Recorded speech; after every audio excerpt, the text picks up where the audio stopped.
నానా shoe polish అన్నావు కదా, ఆ ప్రక్రియ ఉన్నట్టుంది చూడు. సరే మమ్మీ.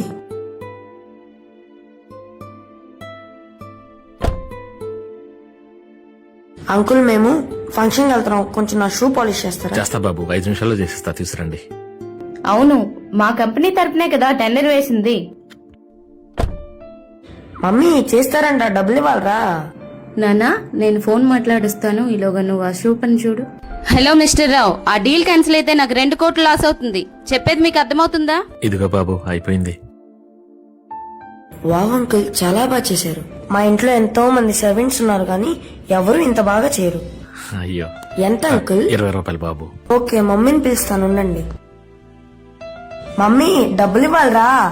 వస్తున్నా నానా. సరే మరి. బాబు ఎంత? 20 రూపాయలమ్మా. సుధా, సుధా నువ్వేంటి ఇక్కడ ఇలా?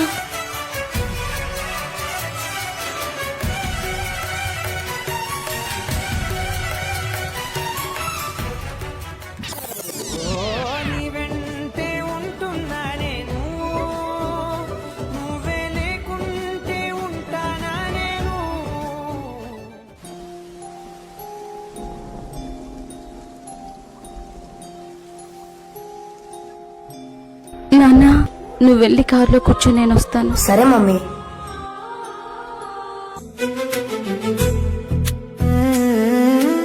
ఎవరి కోసం బ్రతకాలి, ఎటువైపు సాగాలి, నువ్వే లేని లోకంలో నేనెందుకు ఉండాలి?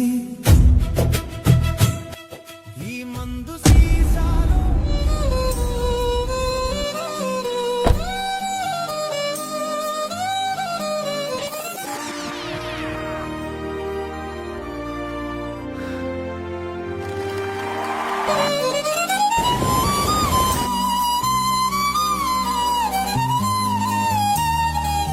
సుధా నువ్వేంటి ఇలా అయిపోయావు?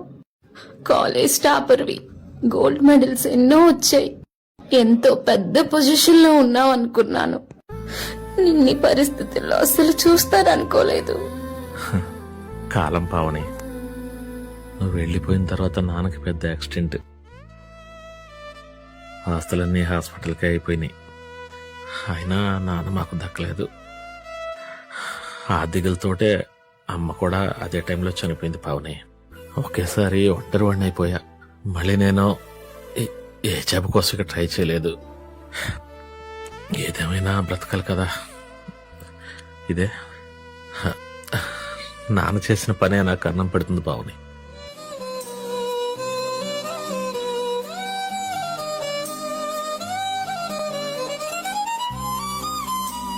నా మీద నీకెప్పుడు కోపం రాలేదా సుధా?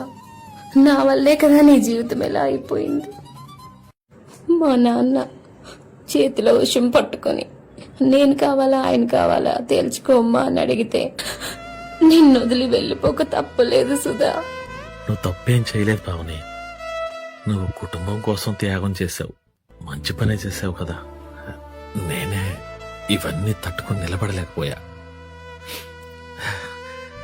మీ బాబు చాలా బాగున్నాడు. మీ హస్బెండ్ బాగానే చూసుకుంటారు కదా? ఆయన దేవుడు సుధా, నన్ను కంటికి రెప్పలా చూసుకుంటారు. కాకపోతే నీ జ్ఞాపకాలే నన్ను వదిలిపెట్టిపోవడం లేదు సుధా. నువ్వు రాసిన కవితలు ఇప్పటికీ ప్రతిరోజు నన్ను పలకరిస్తూనే ఉంటాయి సుధా. విన్నారా నేను నా నీడా, ఇద్దరమే చాలంటున్నా, రాకూడదు ఇంకెవరైనా.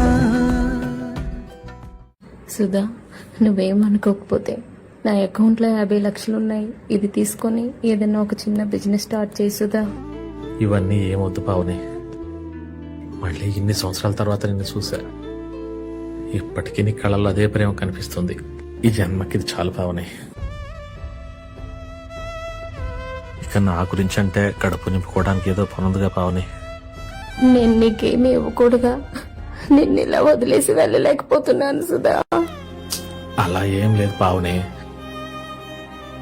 నేను బిచ్చం ఎత్తుకోవట్లేదు కదా పావని.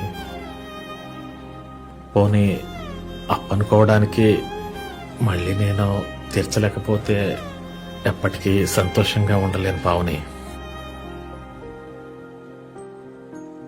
సుధా, మీ వైఫ్ పిల్లలు పెళ్ళైతే కదా.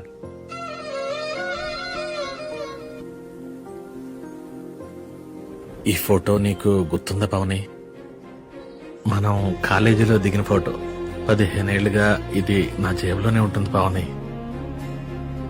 నా లైఫ్ లో నాకంటూ ఉంది ఈ ఫోటో మాత్రమే పావని.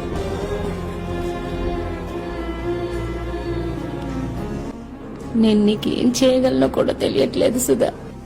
నువ్వేమీ చెయ్యవసలేదు పావని. నేను ఓడిపోలేదు అనేది ఈ రోజు తెలియజేశావు. హ్యాపీగా బ్రతికేస్తా పావని. నువ్వు ఓడిపోడు పెట్టి సుధా. ఒక ప్రేమికుడిగా నువ్వెక్కడో ఒక ఉన్నతమైన స్థానంలో ఉన్నావు. నేనే